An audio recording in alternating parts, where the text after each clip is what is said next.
நடிகர் விஜய் நிறைய நெடிய தூரம் அரசியலில் பயணிக்க வேண்டும், அப்போதுதான் அரசியல் ரீதியான அங்கீகாரத்தை பெற முடியும் என முன்னாள் அமைச்சர் KP முனுசாமி தெரிவித்துள்ளார். திருவண்ணாமலையில் அனைத்து இந்திய அண்ணா திராவிட முன்னேற்ற கழகத்தின் ஆலோசனைக் கூட்டம் நடைபெற்றது.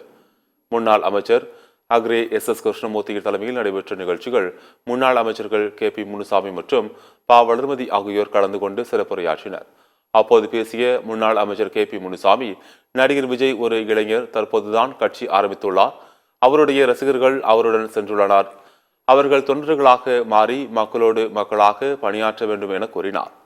விஜய் இன்னும் நெடிய தூரம் அரசியலில் பயணிக்க வேண்டும் எனவும், அப்பொழுதுதான் அரசியல் ரீதியான தலைவர் என்ற அங்கீகாரத்தை அவர் பெற முடியும் என்றும் கூறினார். அவர் ஒரு இளைஞர், கட்சி துவக்கி இருக்கிறார். அவருடைய ரசிகர்கள் அவரோடு சென்றிருக்கிறார்கள். அந்த சென்றிருக்கின்றவர்கள் தொண்டர்களாக மாற வேண்டும். தொண்டர்களாக மாறி மக்களோடு சென்று மக்களாக பணியாற்ற வேண்டும். இன்னும் நெடிய தூரம் அவர் அரசியலில் பயணிக்க வேண்டும். அப்பொழுதுதான் அரசியல் ரீதியாக ஒரு தலைவர் என்ற அங்கீகாரத்தை அவரால் பெற முடியும். அவர் ஒரு இளைஞர்.